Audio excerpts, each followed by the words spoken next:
I reserve the right to be unfriendly to anyone, but I'll probably be friendly though, because I'm pretty friendly. So, thanks for coming. For those of you who don't know me, I'm Carrah, like caravan without the van. That's how you pronounce my name. I have worked at Professional Recruitment Australia, which is a boutique recruitment company, for 7 years. It is the only recruitment company I have ever worked in, so I don't really know, what everyone else does, but I know what we do, and I think we do it pretty well. I have a Bachelor of Business majoring in Human Resources and Industrial Relations, and a Bachelor of Arts majoring in Music and Psychology. Music for self-indulgent learning, psychology for self-indulgent learning. It turns out the psychology piece is pretty useful. And I recruit exclusively in technology and digital. So, I thought a lot about what I was going to speak about this evening, and I'm going to start, I don't know who half of you are, but I do know who half of you are. So I'm going to start on the basis that most of you know how to write out a list of competencies required in a role in terms of a technical environment. That's a good place to start. I'm going to assume you all know that you can advertise a job on Seek and LinkedIn, and there's a couple of other platforms out there. I'm going to assume you know that stuff. I'd like to dig into some of the more specific areas that I think are really useful and not everyone does very well, also sometimes including us. It's really easy to fall into habits, and I think a lot of us often just kick into an automatic gear. If you have been someone who has always hired people, or if you're someone who steps into a role where you need to hire people, I think there's a lot of things we just do almost as like an instinct that isn't necessarily right. So, what's the problem? What issue are you trying to solve? Often, obviously a lot of what I'm going to speak about today comes from the perspective of being a recruiter. I would like to present this not just as that, but a lot of people who sit in a CTO position, particularly in the startup space, are recruiting themselves, so I would like this to apply to both sides of the equation. Sometimes I think we neglect to address what the problem is that we're trying to solve. That guy. So sometimes someone has left a job and we are looking to replace it, and so we say we want another them, or we want someone else with that skill set. Or sometimes we are building a product and we say, oh, they have to have every technology that we are thinking about having on the platform, or something like that. And that is very, very hard to fit in terms of someone who has the 25 technologies that you are using as an alignment. So an example of this was recently I was recruiting for a consultancy, and they said, here's a position description, we're looking for a manager, here's the things we need, off you go. And we went, great, we've recruited that role before, we'll do it again. And we started working on it, and we sent them a couple of people, and then we sat down with them and they're like, yeah, those people that you sent us weren't quite right. And I was like, why? And they were like, well, actually, it's really hard. And then they told us what the problem was that they were trying to solve, which was that they were looking to start a new arm of their business. They needed someone who was willing to do all the things they'd listed in their position description without any support, who was completely autonomous and really excited about owning something on their own, who could do it their own way, who would be able to help grow the business, and that would be a really exciting platform for them. And it was like, oh, that would have been really helpful to know 3 weeks ago.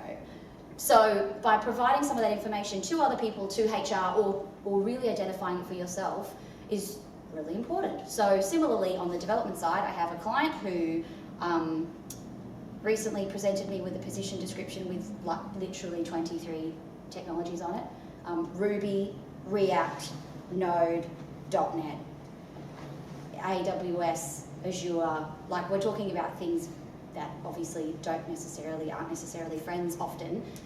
And they're like, yeah, we need all these things because we've got this old system that needs to be maintained, but then we're going to be making this new system, but we don't know, haven't decided what we're going to build it in yet. And it might be this, and it might be this, and it might be this.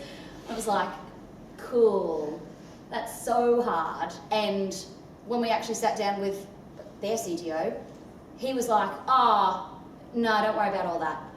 As long as you've got, of these 3 things, 2 of them, that'll be fine.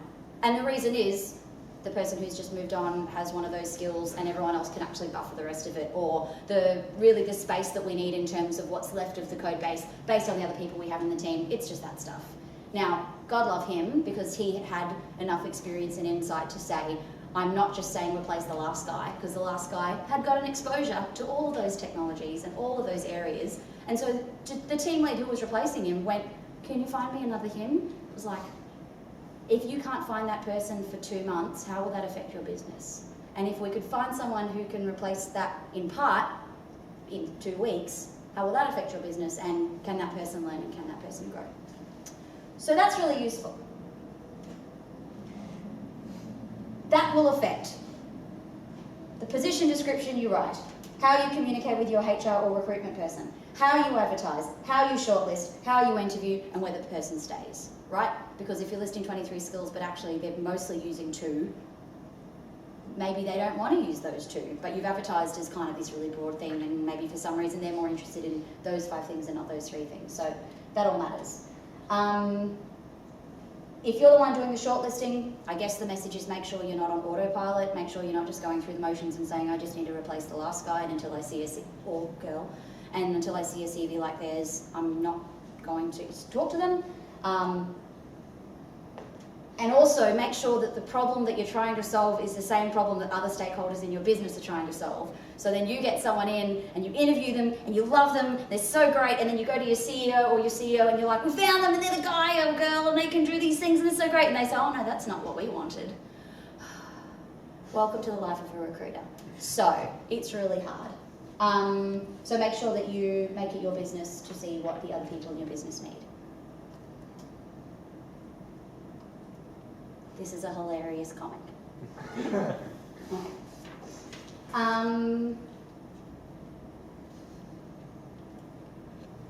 many hiring managers in the room? How many people who have been hiring managers in the room? Oh, okay. So how come the rest of you are here? Dominique works with me, she just waved at me. So pizza, no. I said to the guys, you've got to come, there's really good pizza at this meetup, so that's good. Are any of you, who thinks that they might be a hiring manager in the future? Who would like to be a hiring manager in the future? Yeah, that's true. It's really hard being a hiring manager, for the record. Okay, good. I should stop pointing at the screen, that doesn't make sense. How will this person's contribution be meaningful? Why does it matter? Who in the room is a developer? All right. So, why do you develop? What do you like about development? Beulah? Anyone? Create something. Yeah, right? Hands-on. Yeah, like so many developers we talk to are like, I build. I hate BAU. Because unlike people, computers listen. Yeah. That's right. So is this role going to involve me having to talk to people as well as coding, or do I just get to code? And do I get to like build something, or am I maintaining something? And what am I building, and why does it matter? So often when people talk about job positions, they do not talk about what contribution the person is going to make. So that's something that everyone should do. And it seems like you probably, all the people in the room who have never been a hiring manager, you've probably never thought about it before. Because you've all probably seen the same Seek ads that we've all seen for the last decade, which is like, this is an amazing opportunity for you to join an amazing team with a great culture, working in the latest technology, building something, right? And like, it's pretty vague, but I think that if you can get into the nitty-gritty of what this is going to mean to this person, not only is it going to help you attract the right people, it's going to help you maintain the right people. There is a book written by a guy called Dan Pink called Drive, and it's really excellent, and if you like reading, you should check it out. And he went into the book investigating whether people are motivated by the carrot or the stick, and surprisingly enough, discovered that people are not motivated by either, but are motivated by autonomy, mastery, and purpose. So I think that if we can apply those perspectives to our recruitment process, then that's super valuable, because if you can provide people mastery, which often will give them autonomy, and you can let them know why they're doing a thing and why it matters, and then it's not just Groundhog Day every day, you're going to have people who are really engaged. And ultimately, you can't have a successful business without people in it making it successful. Recently, in like maybe, I'm sorry if this stuff is obvious, but it's not obvious to me, and I do it all day, every day, and I think it's great to all be reminded. Recently, I went to a meeting with one of my colleagues where we sat down with the client and we said, what are the technologies, and how's the team culture, and what are the perks, and why does the job exist? You know, did someone quit, or is it newly created? We chatted for like 40 minutes. And then I turned to my colleague and I said, is there anything else that we've forgotten to ask? And we immediately looked at each other and looked back at the client and almost simultaneously said, what will they be doing? Which seems crazy, right? Because it's like, everyone wants to know what they'll be doing. I sat down with a client today where I said, he's hiring a digital manager, and I said, what are the first 2 projects you want this person to do? And he said, great question. I have no idea. You know, and it's like, okay, we can work with that. It would be easier if you were like, the first 2 things they're going to do are, you know, this thing and this thing, because you go talk to digital management and say, these are the first 2 things you're going to do. And they say, that's really exciting. Now, in this guy's defense, he was like, they are going to help me define what the priorities are. We can work with that. But often we don't ask that question, often we don't deliver that information. Often that information doesn't get delivered to recruiters. You might interview someone, and in the interview you'll tell them what they're going to be doing, but you actually could probably save yourself, when the time comes for the rest of you, when you all become hiring managers, you will save yourself time by telling the recruiter or your HR person in the first instance what work they'll be doing. Someone might come in and say, I've had 5 companies I've interviewed with, and you're doing BAU and everyone else is doing greenfields, and I wouldn't have even come and talked to you if I knew you were doing BAU. Right? And if that's the case, save yourself the time, because recruitment takes ages. This is another hilarious comment.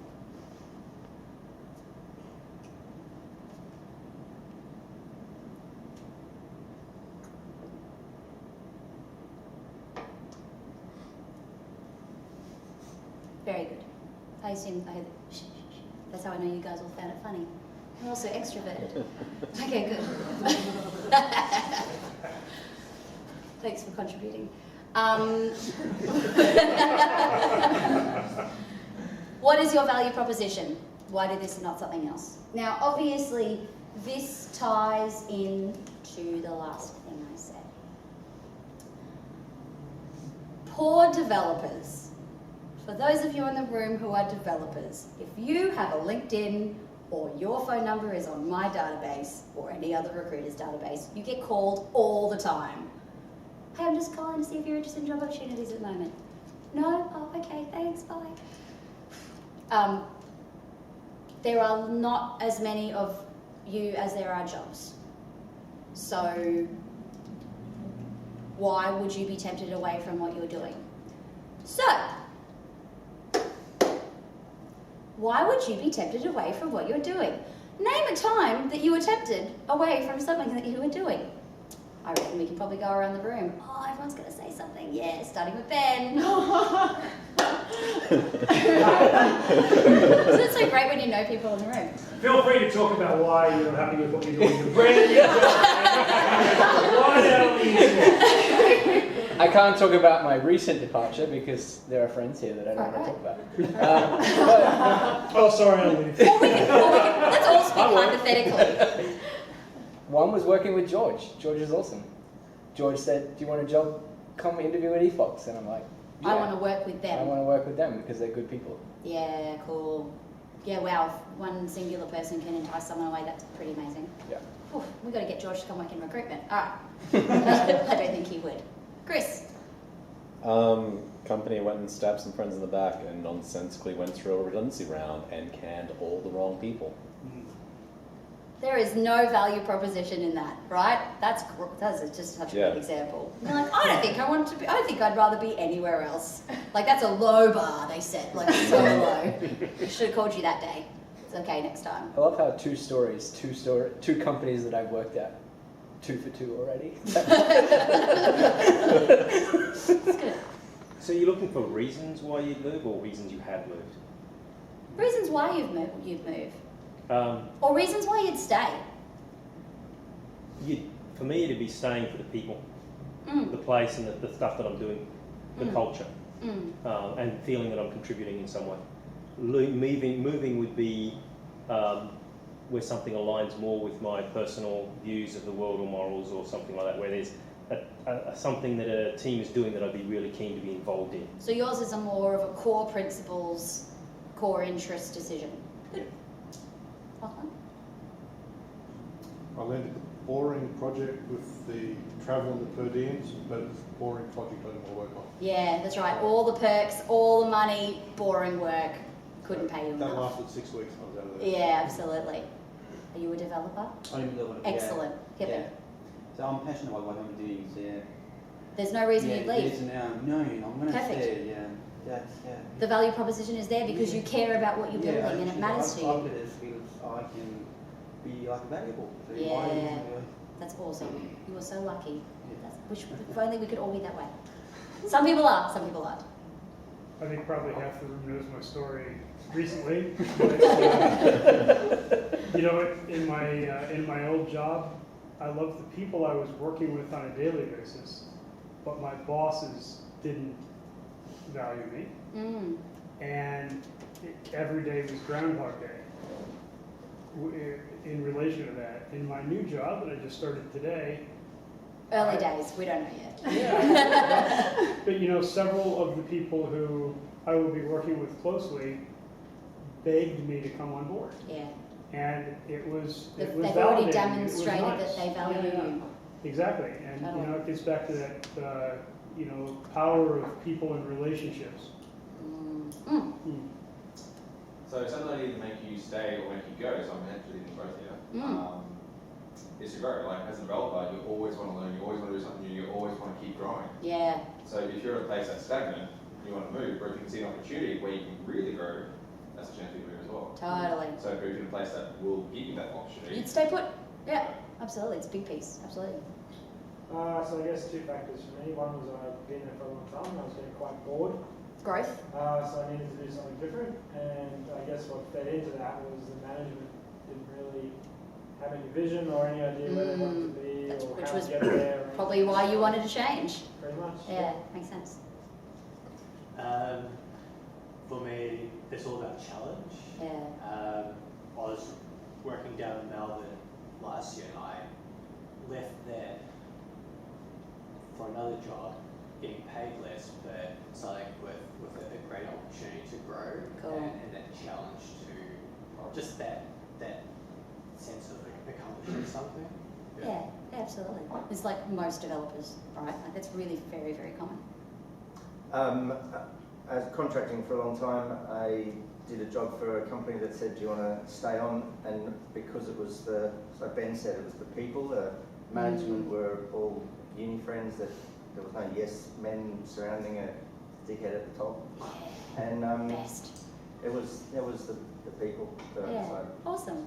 Yeah. You're not a developer, you don't have to answer the question. You're not a developer, you don't have to answer the question. I assume you're a developer, are you? No, Yes. no, I'm not a developer. Oh, but you probably still have reasons you stay or go. Yeah, money. Actually, you guys probably do too. Arguably. So money and I guess work-life balance. Cool, excellent. Which I'm going to discuss all of those things shortly. Sorry, ladies. I would actually like to hear why you stay and why you go. I'd stay for people. I've Yeah. stayed in awful jobs if the team is really good. Yeah. But I would go if there's no room for growth Growth. in the position. Yeah. Pretty much the same. I would like some colleagues and I'd like a different industry. Different place in a career, Because I'm right? not that passionate about my current one. Yeah. But I really like my manager. He's very forgiving and he's very allows you to just try anything you want. So Yeah, like what to say people So does join. Tony. people join companies but they leave managers, is that the same? Jack? Look, I think you hit it nail on the head, right?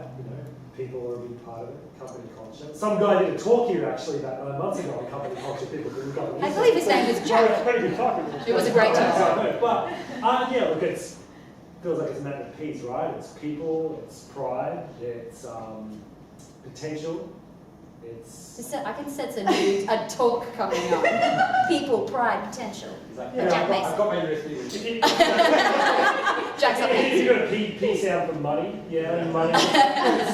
Penny? I think as you've gone through everyone, there's a lot of different things, but there's not a mountain of things, right? You could probably distill it down to a maximum. Yeah. But it's actually interesting because across, I'm not going to make the last two talk because they work for me, so they're not allowed. So, but there's, it's interesting because actually different personality types are after different things. And so actually some of you are more, when the word priority was invented, it could only be singular, which I love.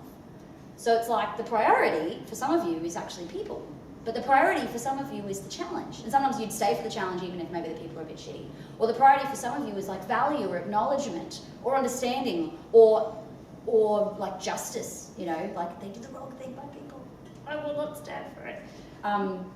Or maybe if any one of those things got bad enough, it would become the priority. And I think... Yeah, they do change. They totally change depending on where you're at and what's going on. Yeah, absolutely. So... there is a fellow in the Brisbane... Oh, Aidan, tell me. I was actually going to say, a lot of people have mentioned about team and growth personally and whatnot through their own development. But my change was actually a personal, like the morality of the organisation. It didn't line up with the moral code that I wanted for myself.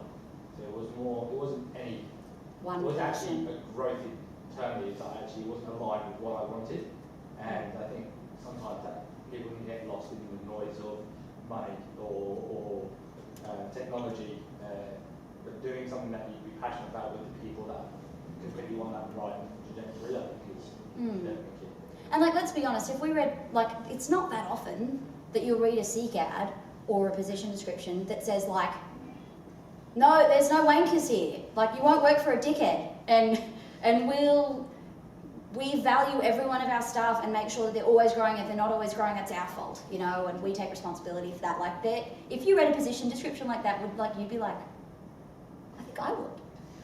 And I go, that's really cool. Why doesn't anyone talk that way? Because we just get caught up in this boring, mundane, factual shit. Just being, you edit that out, right? Welcome to my world, Carrah. Welcome to my world. Carrah never speaks. So, there's a dude in Brisbane who actually wrote this fantastic post, which I really, really liked. And I asked him permission to share it today, and he said that I totally could. His name is Lionel. And Lionel was talking about the anatomy of a job ad, and pieces of it apply to what I want to talk about today. So he says, sell the job genuinely. It all starts with empathy. Try to imagine yourself as your target engineer, tester, analyst, or whoever you're trying to hire.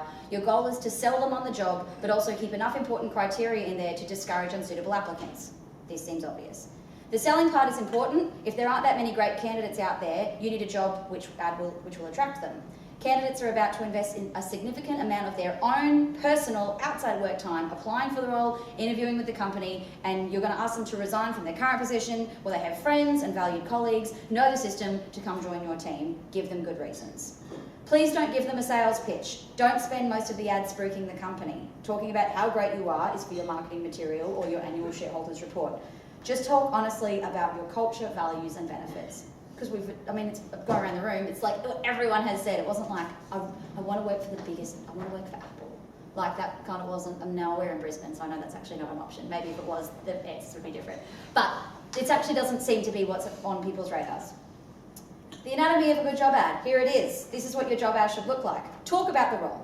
Tell prospective candidates a little bit about the company and the role. This should be short. What does your company do? Who are you looking for? How will this position further the company's mission? Full stop. 2, say who you're looking for. Really cut it down. Don't have 10 bullet points or 23. Keep it to 3 or 4. Try to focus on higher order skill sets rather than specific technologies, unless the technology is really core to the role. If good communication skills is making it to your short list of 3 or 4 key skill sets, I hope you're hiring a radio operator or an air traffic controller. Otherwise, please leave it off. Which I love. It's the stupidest thing. We are looking for someone with poor communication skills for our role. Said no one ever. Tell them what's in it for them. Describe your benefits. Tell them about the great company culture. Talk about training and conference budgets and career opportunities. Once again, keep it short, to the point. If you can't think of anything to put here, you might have big problems. Now, this is a really interesting one. I actually ask every client that I work with, what are the perks? And some of them say, what do you mean? And I'm like, do you have end of trip facilities? I'm like, what's that? Where someone can ride their bike in and have a shower and then go to work? Oh, no. Do you have budget for training? Oh, no. Do you send people off for conferences every year? Oh, no. It's like, if you don't have any money because you're a startup, do lunch and learns, where everyone brings their lunch in and someone teaches them something, because you all like learning and growing and being challenged. If you don't have any money, EFOX, who are half the people in this room, do a really fun once a month thing on the roof where they all get together and they have lunch, and it's a beautiful part of their culture that everyone really enjoys. Like, there are ways to have perks that don't necessarily have to be funded, but they actually take effort and time, and people care about it. People care that the team gets together to do this stuff, and there's this lovely culture. You know, they sit around and play Street Fighter on a Friday afternoon, and that's part of it. Comment just about that. I think a lot of people think that funding means money, and funding can mean time. Yeah. Providing people with the time to do something like the barbecue that EFOX does, or lunch and learns, that is in the case of, that's not part of your day job, you don't get to count that as your normal hours. Yeah, it's crazy. Commitment to the team you're building. That's it. Yeah, that's it. I just would love to work for someone who was like, I'm just coming to make your life better. That would be so cool. Blah, blah, blah. Blah, blah, blah. These are the notes you brought. Yes. Going beyond the job brief. Make your company known. If people don't know who you are, it's a bit... I cut my teeth recruiting for Domino's Pizza. Everyone knows who that is. Makes it really handy, because I say, I'm recruiting for Domino's Pizza. They're the first person to build a pizza, when I was recruiting for them, build a pizza app that you can order pizza from your phone, as opposed to doing this, you can do this. And, you know, they're using the latest technology, and it's really cool, and they're at the forefront of the fast-moving consumer goods, and people go, yeah, that sounds interesting, because straight away they actually just know who you are. You know, now obviously Domino's has that because they're a household name, and not everyone has that, but you can engage in the community, you can sponsor meetups, you can host meetups, you can present at events. Look at this guy, except that none of you are probably going to become recruiters. But you can present at events so that people who are seeing you talk are like, oh, that person's cool, I wouldn't mind working for them. Because if you're a manager or a leader or a hiring manager, you shouldn't be in that role if you don't have some interesting good things to say that might excite people who you would have on your team, in my opinion. And then there are a bunch of like creative recruitment things you can think about, but not everyone necessarily has time for that. The reality is, without a team, you don't have a company. So a lot of people they think recruitment's like a pain, but it's so important. As the person who they think is part of the pain, obviously I find that very hurtful, but more to the point is it really matters, right? Investing in your recruitment really matters. Investing in how you go about it, thinking about it in advance and having a plan of how you're going to go about it. Working with our recruiter or some recruiters, or working with HR and helping them understand exactly what they're looking for. I talked to a guy at Suncorp recently who was on $300,000 a year, and he told me he does all his own recruitment. I was like, first of all, that's insane. But second of all, he was talking to me about the process, and he's like, HR just doesn't know. I'm like, did they tie your hands behind your back and put a gag in your mouth? Like, maybe there is a way that you could be partnering with other parts of the business to help. I think that's all really important. That's another hilarious comment. They're kind of nerdy comments, but I liked them.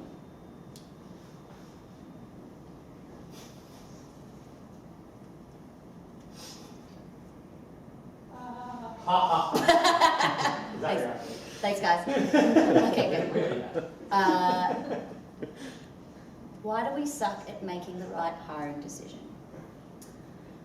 There's only a handful of hiring managers in the room. I'm going to ask two questions. Who has been a hiring manager who has hired someone they thought was great and they ended up to be terrible? Who has been in a team where they have met someone who they thought was cool and they got hired and they ended up being terrible? What? Oh, so you do this, I was like, never? No, not never, sometimes, cool. Like, what's wrong with us? Why can't we just get this right? It seems like it should be something that we're really good at, but we're not always.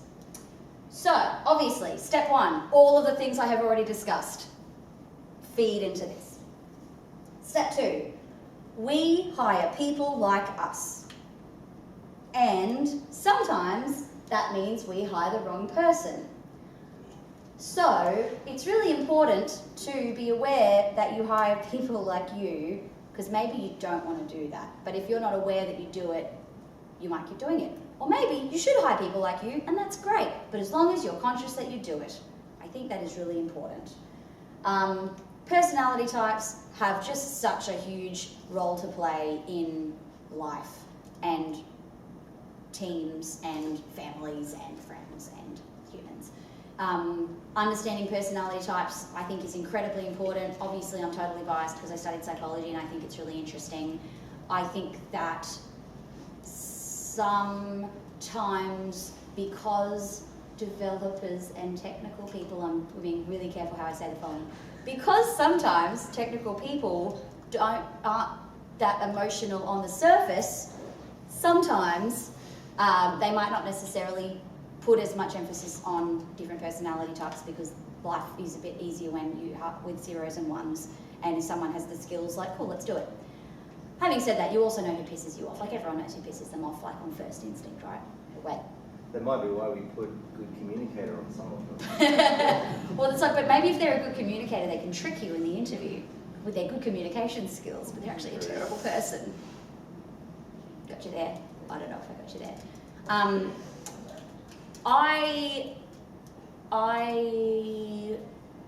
really like hiring people who are really chilled out, because I really like working with people who are really chilled out. But sometimes a whole team of chilled out people aren't who you should always hire. And like, that was something that I was like, huh, check that out. I had a really nice time along the way, but there were people who were like, I don't think this is the job for me. Because recruitment's not actually a very good job for a really chilled out person, because it's a really hard job.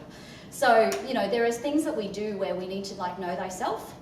And I think knowing thyself in terms of understanding how you are wired and how you think and the things that you were appealed to is really important.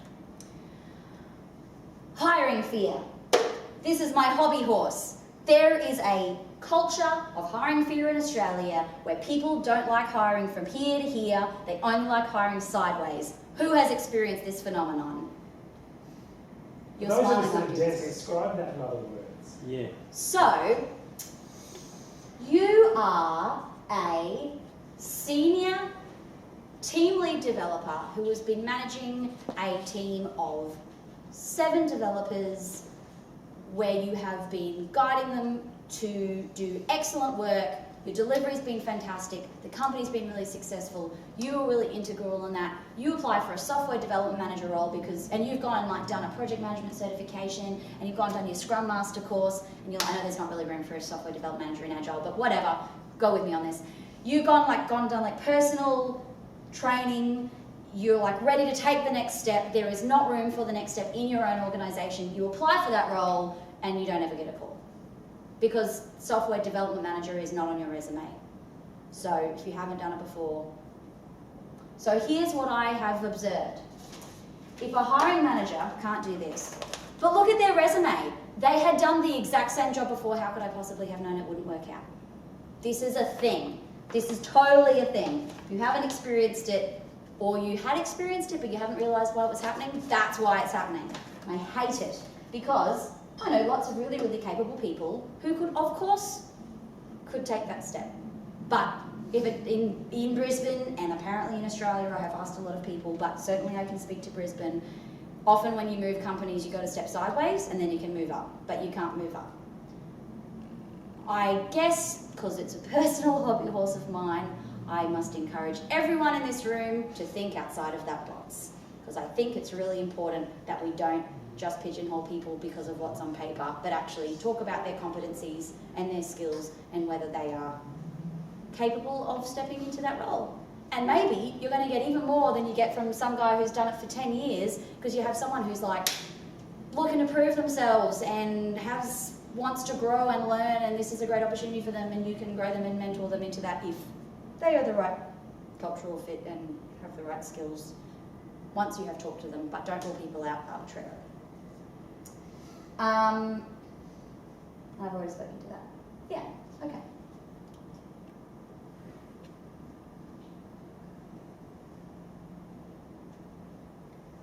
actually looked this up when I was looking at transferable skills and just thought it was funny because it's like a good example of terrible transferable skills. I put it to my colleague who's from South Africa and she didn't get it. She's like, what? And I was like, he's a house painter. She's like, why is she painting their faces? That's the joke. Cool, you guys got it. I'm glad you did. Okay, making sure people stay. Oh, actually, I missed something.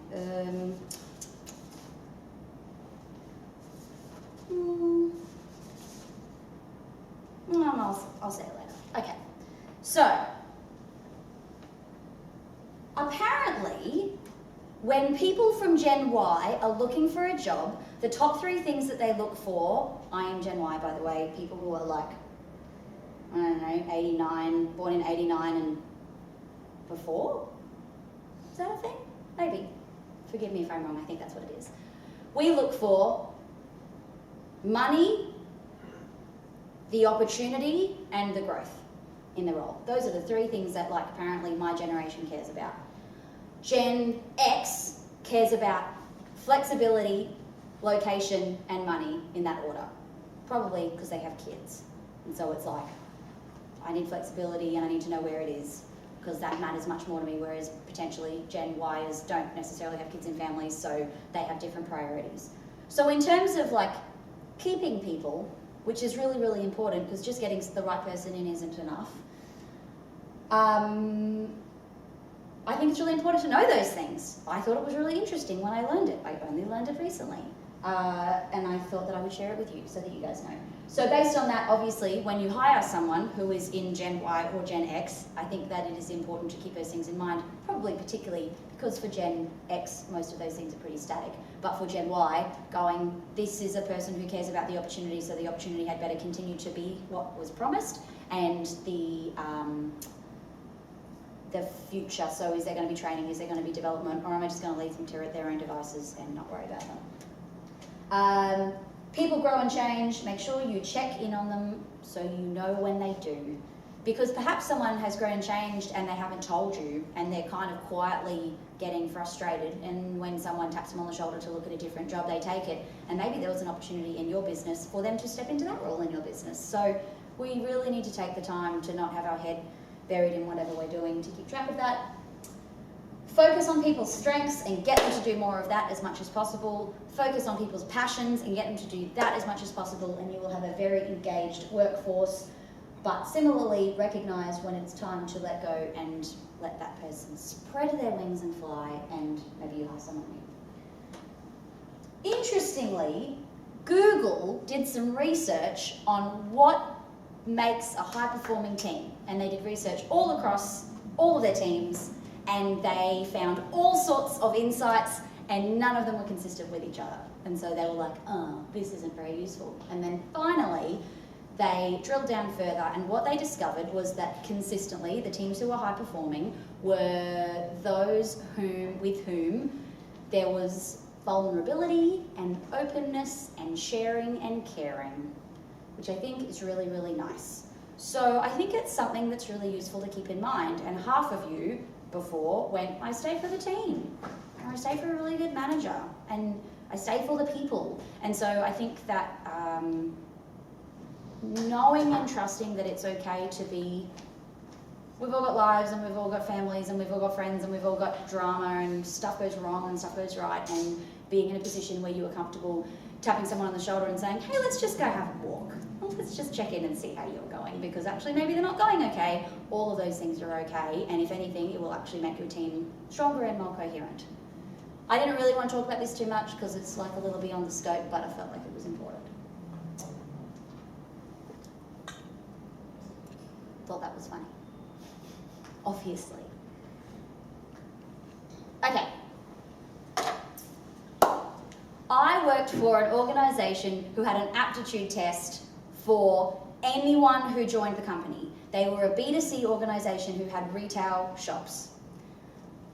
Everyone had to do this test to get to first interview. It was kind of like IQE in terms of its format. People who worked in the shop fronts had to get 50% minimum to get to first interview, and people who worked in head office had to get 80% minimum to get to first interview. I was recruiting a tester, And I sent a bunch of testers who did this test, and about 7 of them did this bloody test.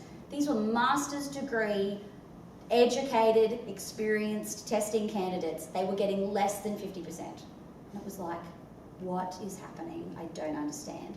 So I finally said to the hiring manager, you have to let me do the test, because I just need to understand like what they're doing. I'm not gonna take screenshots of the questions. I'm not gonna help the candidates cheat. Like, that doesn't help anyone. I just need to understand it so I can prep them for this.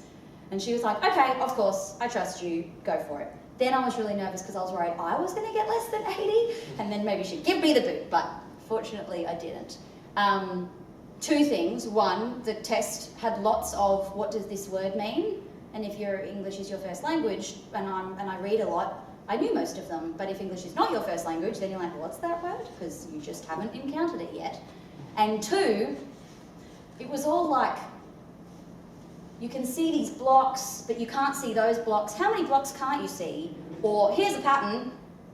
What's the 4th thing in the pattern? And it was all timed, and it turned out that all the testers had run out of time because they're testers, and so they were being really thorough. And they were like checking everything, making sure it wasn't tricking them. And once I realised that, it was like, oh, bloody hell. So that was really useful to work out. It was also really frustrating because this company it didn't allow for testers when they decided that everyone should just kind of do this general aptitude test. It was just like, oh, I'll make sure that they're smart enough. But it was all contextual.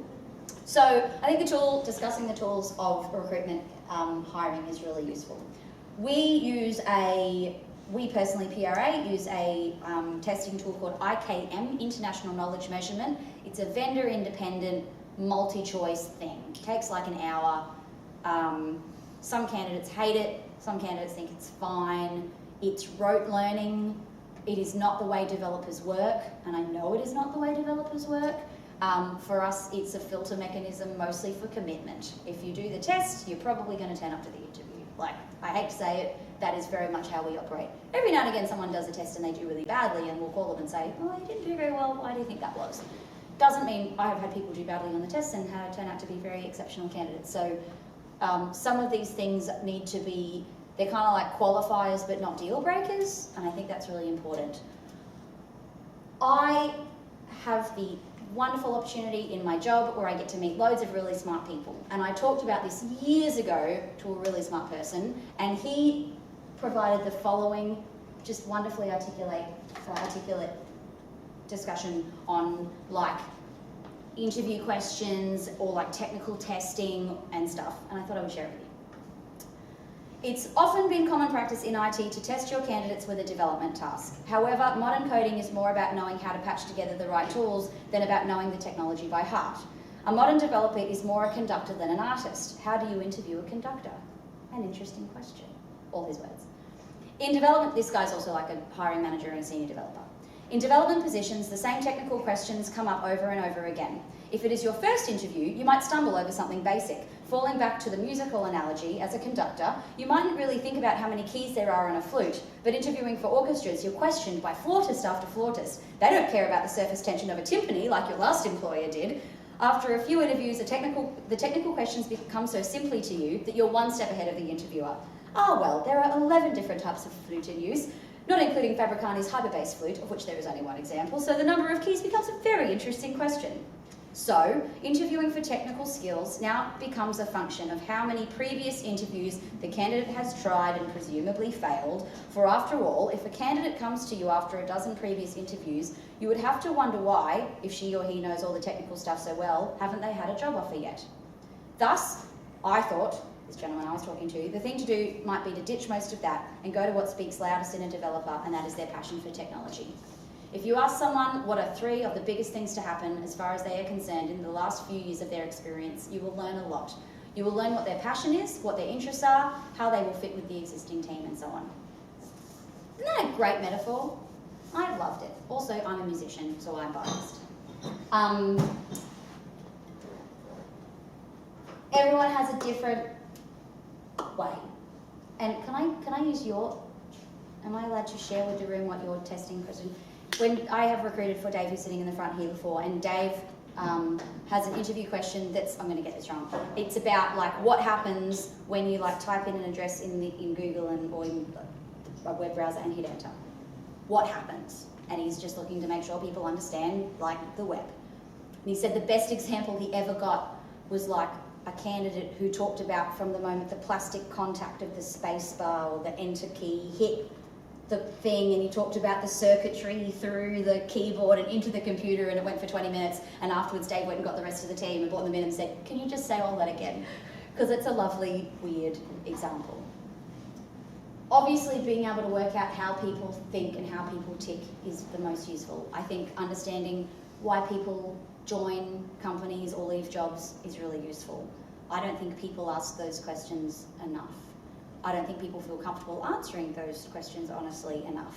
I think that Domino's Pizza did psychometric testing. Apparently the psychometric testing literally was to make sure that what came out on the test aligned with what they'd seen in person. That's like how you make sure someone's not a psychopath. I don't know exactly how accurate that is, but like that's what they did.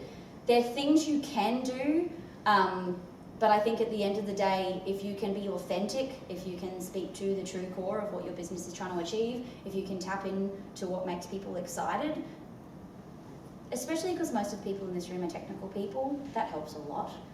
My dad is a civil engineer, and as a result, I'm used to engineers. So my dad does this thing where I'll say, what's that?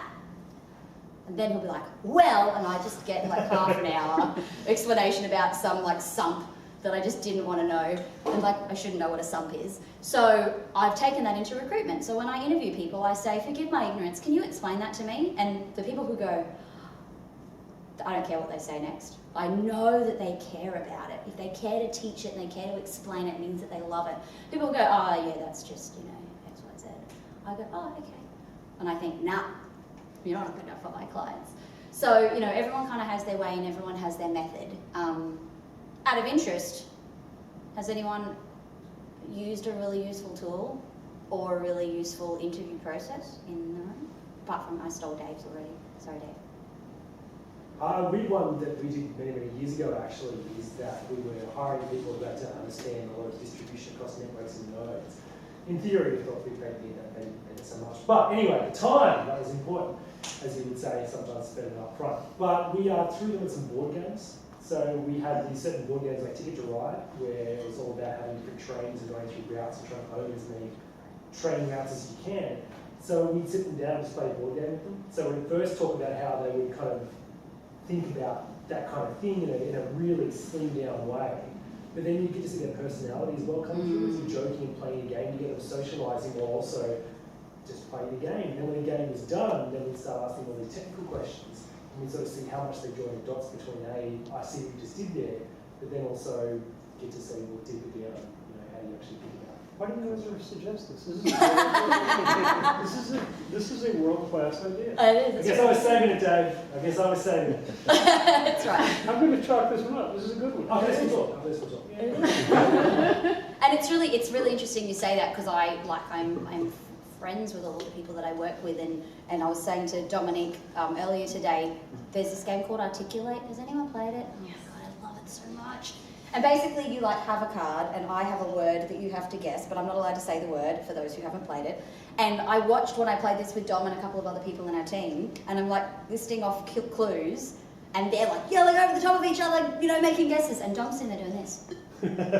Right? And I'm like, and I realised, it was that day that I realised that Dom wanted all the information before she asserted herself, which also made me realise that poor Dom, I didn't realise, for years had been looking at position descriptions with 23 requirements on them and looking for all of them. And I sat her down the next Monday and was like, hey, so I've realised you probably do this thing.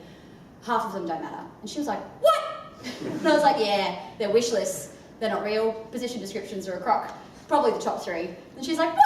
And I was like, yeah, if you've got the top 3, like, probably get them in. And she's like, I wish someone had told me this sooner. And I was like, I'm really sorry. But board games bringing out how people tick and how they're wired. I think that's really clever. But then when Dom was bringing you positions with those 23 things on ticked, you were like, oh, this is awesome. I was like, this chick is amazing. Yeah, that's true. But poor Dom had to work like 8 times harder than she had to, when really the right person, probably if she ticked 3 things, they could have just moved it through faster.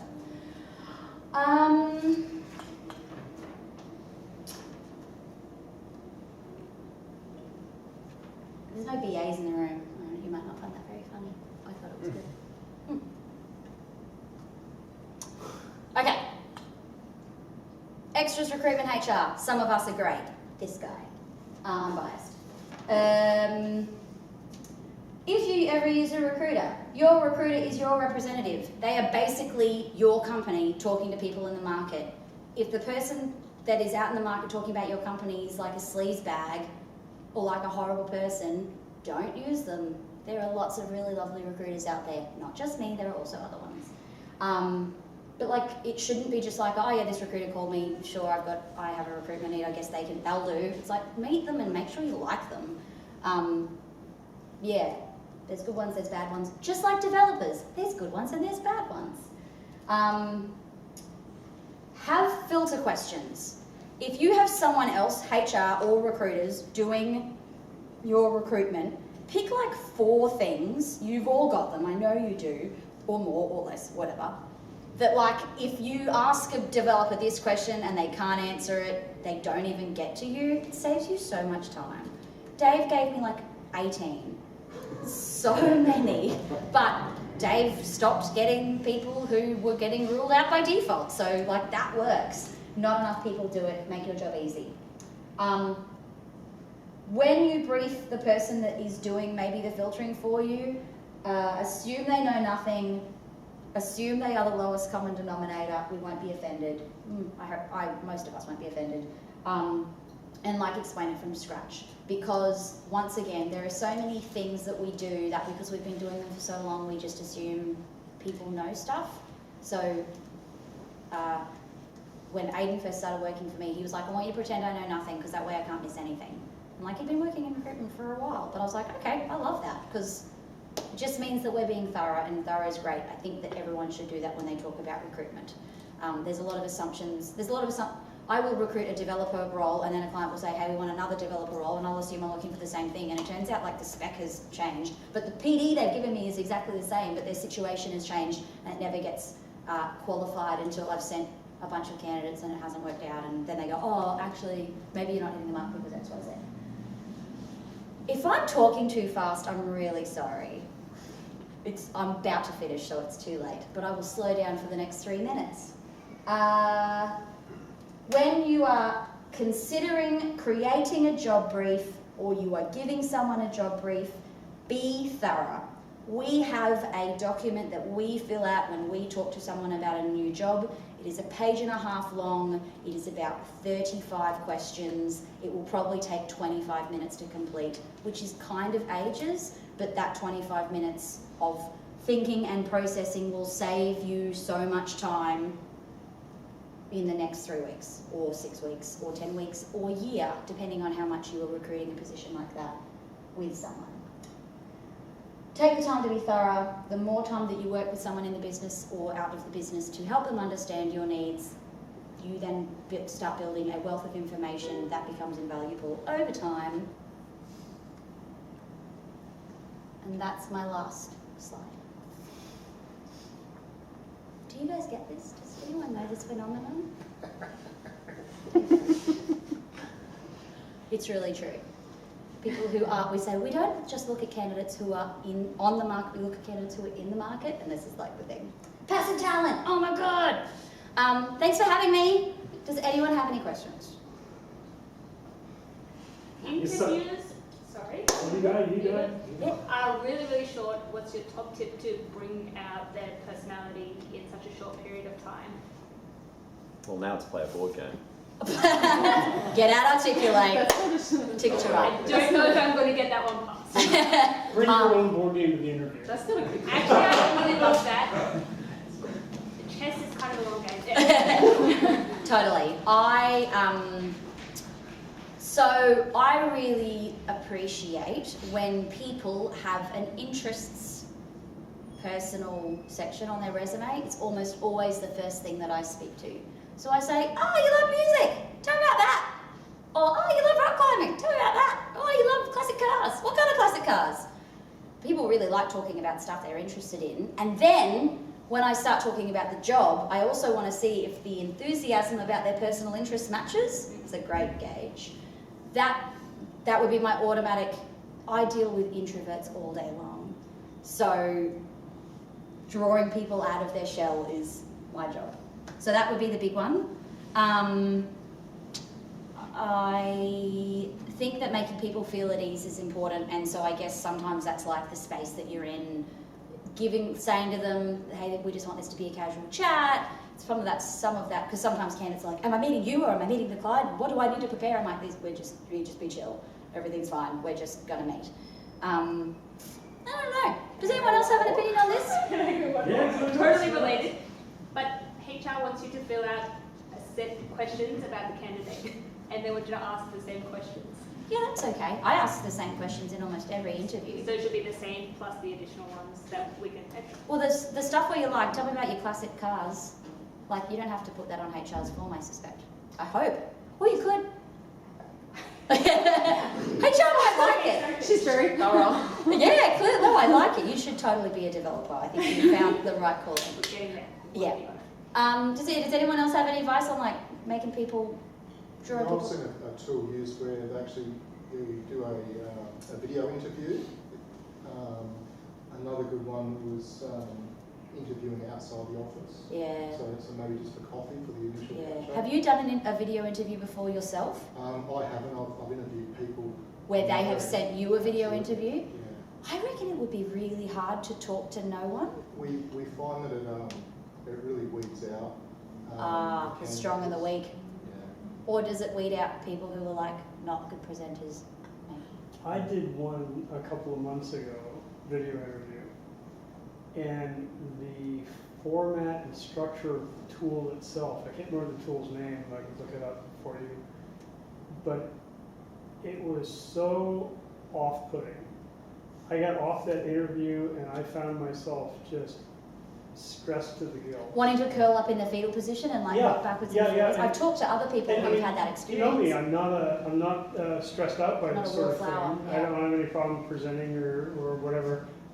Being filmed is fine, but this tool echoed back all the wrong stuff and just overloaded your working memory. Yeah, that's tough. And it was timed, and the timer was counting down while it was distracting you while you're trying to answer the question. That sounds horrible. I got off the interview and I just, when I got to a later stage in the process and I was in person, the chairman of this search committee said, what do you think of the video interview? I said, I have to tell you, I think it was probably very effective for you, but as a candidate, I absolutely hated it. Yeah. I reviled the thing. I thought it was just the worst process in the world. Yeah. I wouldn't, I had complained about it to a friend of mine. He said, maybe it was you, Brett. He said, maybe they're trying to test you to see how you cope under pressure. Stress. And I said, do I really want to work for a company like that? Who's going to put me under pressure? Well, and I think if you can video yourself if I can pull up my iPhone and I can do a video, and I know the tool and I know the tool works, and I just get to send off a video file, I can see that being, especially hiring someone. We hire people who you'd want them to be confident. Like you said, I think it'd weed out the good and the bad in many ways. So maybe it's horses for courses. Yeah. Absolutely. It all depends on the role. Yeah, absolutely. And it's a really, I guess it's a cruel technique. We'll throw a question that it's really difficult to answer, and you'll get, where it's almost impossible to answer. Whereas you'll get a candidate who will turn around and say, "I'll Google it." Perfect. That's what you do in the job. Exactly. And I've had a conversation with a developer who was saying to me, I'm someone who goes away and processes. I'm an analyst by nature. So if you can give me the questions I'm going to be asked in an interview and let me prepare, and it doesn't have, maybe not technical necessarily, but maybe the more broad questions about, give me an example of when. He's like, I'm always going to perform better than if you ask me on the spot. And then I'm going to go, whereas I'm someone who'll just bloody wing it and it'll probably be fine, but I'm not an analyst. So if you're looking for an analyst, I will pass that test with flying colours and I'll be so bad at the job. So I think, I think you're totally right. It's kind of horses for courses and what you're looking to weed in and out. One that I've found good is getting them to talk about the project from hell that they've been involved with. This gives them a lot of opportunity to talk about the technical depth about what went wrong, a lot of personality insight about Do you think how that they're makes a them relax? team. Everyone loves bitching about things. There you go. Tell me about the worst job you ever had. Yeah. It's like, what's that project where you ended up hating everyone and it very nearly failed? How do people do that tactfully without you thinking that they're like going to be horrible because they're bitching? I Well, that's guess kind of that the now, we've point. been doing it. It's part of my interview strategy. It's part of my interview strategy. Okay, yeah. So you always start off on the right foot though. You say, tell me about a project you loved. And then you get them to talk about that and you get really into it and why did you love this project? And that's done, you go, okay, well tell me about a project you've been involved in. So you start positive and then you sort of say, okay, well, Do you find people are really tactful? Like, do they try to be politically correct? Depends on it. Look, it's Whether they're so- tactful is a good test, or how they approach it, whether they're going to go all out and bitch about their... I burnt their house to the ground. You're like, Yeah. oh. Everyone let me down, everyone else dropped what they were doing, and they just really left me standing there at the end. You know that person's not a team player. Yeah, yeah. And if they burn their house to the ground as well, probably like Yeah, a team player. Probably Yeah. yeah. Yeah, that's They right. show you the ashes afterwards. Right? Yeah, they're like, and these are the Here's ashes. some video. So Carrah, I'm going to ask you a little bit on the spot a little bit and go beer while I do it. Yeah. If anyone else would like to get a beer, Yeah, if please anyone wants go a drink, for it. I'll get one. But Okay. so you're here on stage, and obviously you're talking about all this great insight. But while you're here, we've got to get some anecdotes. What is a scenario you've been involved in where you hired someone and you thought they were so good and they were for a really great job, and it turned out it didn't really work out? No names, no names. And then a scenario where you hired someone and thought they were good and they turned out to be like a company rock star and they just grew and they were just like amazing. And more so than the story, what did you learn from both scenarios? I think that anecdotally, Anecdotally, no names. we've had a pretty good run of hiring really good people, which has been pretty lucky. And I personally have only been involved in hiring a handful at PRA, for PRA. Probably the only example, and this was the example I gave earlier, there was a fellow that I knew who I'd known for a long time from my childhood who'd been working at Hayes, and I bumped into him like, how's it treating you? And he's like, it's not. And I said, do you think it's recruitment or do you think it's Hayes? He said, I'm not sure, but it's certainly one or both of those things. And I said, and I knew him, I knew he was bright, I knew that he was diligent, and I knew he would get on culturally with the team. And I said, come work for us. And I said, if you hate it, you've ruled something out, and if you love it, you've ruled something in, and like, no harm, no foul. But we'd love to have you, and we need a boy. It was a big thing. We were all girls. And he was like, really? And I was like, yep. And he was like, huh. And he met the rest of the team and was like, yeah, cool, come. And he worked with us for 6 months, and at the end of 6 months, he said, this isn't for me. And he ruled something. But we kind of went into that with eyes wide open, so I don't really think of that as, in fact, I don't think of that as a failure. I said to him, thank you for being honest. Thank you for being comfortable that you could put your hand up and say this isn't for me and not fear retribution from us. I asked you to give this a crack and you did, and like, I'm glad that your life is enriched.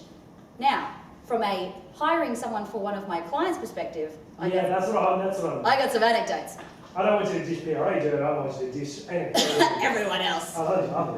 We hired a dude who was technically fantastic.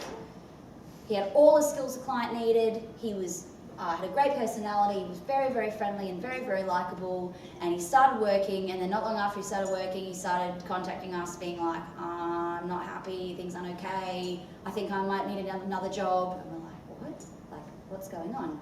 We went and met with him, and it turned out he really needed, personally, someone to tell him he was doing a good job. He needed it. And without someone telling him, just don't use my name.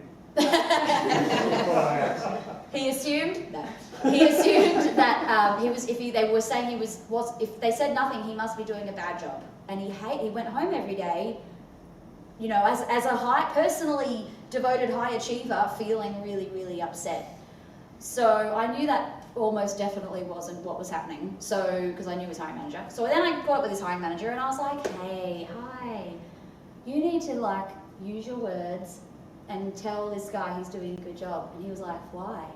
And I was like, because he needs it. Like, this is it. I explained this particular type of personality type to this hiring manager, and I said, he's like this, you're like this. I get that you aren't like that, but you can make a conscious decision to be like that, and I am giving you the tools you need. Like, this is almost verbatim the chat we had, right? And I feel really lucky I have clients that I can speak so candidly with. It sounds like relationship counselling. I'm not even kidding. I was like, do you know about the love languages? That's basically what happened. There's 5. I taught him on the day. I was like, here's words of affirmation. So I was like, can you do that? And he went, and I was like, then this isn't gonna work. I said, you could just have an automated email that got sent out every day at 5 o'clock that said, hey mate, great work today, see you tomorrow. I said, that would do it. Can you do that? And he just went, why can't he just know that if I don't say anything, everything's fine? I said, because it's just not how he's wired. And he was like, all right, I'll see how I go. And a month later, the candidate was like, I have found another job. And the client called me and was like, lesson learned, don't find another one of them. Whoa. Seriously? Seriously. He was like, skills, not personality. He's like, I am who I am. And I respect that. And I found him someone who was like who's been there now for years, totally autonomous, handles himself, is happy to be left to his own devices. This guy his hiring manager told me that he used to put his headphones in and then lock his office door, and it had a glass window. People would come and knock on the door and he'd just pretend he couldn't hear them. While he's playing Minesweeper. He was so introverted. Like, he's just like, why is everyone always bothering me? And I'm like, because you're the boss. So we had this conversation. So that's I quite like that one because it's quite good. So this was, really, for all intents and purposes, it was like the right candidate. And maybe even the right company. But at the end of the day, who you work for matters. And if they're not giving you what you need, well, that sucks. You guys can you think of any? I was thinking of Stephen, but No. You can't get names here, this is a bit what about the other scenario? I don't want to hold it up, but what about the other scenario where you hired someone competent? Totally competent, but like, this person will do the job. But then they turned out to be like a stellar person. The employer was like, you got us like a gem. This is like a unicorn. Yeah, totally. You bought us gold. I had a candidate, and this kind of sucks, right? Because this happens in DevLand a bit. I had a candidate who I had placed in his very first job, and when I met him, he was a lovely grad, and I got him this job, and they were like, yeah, he's really great.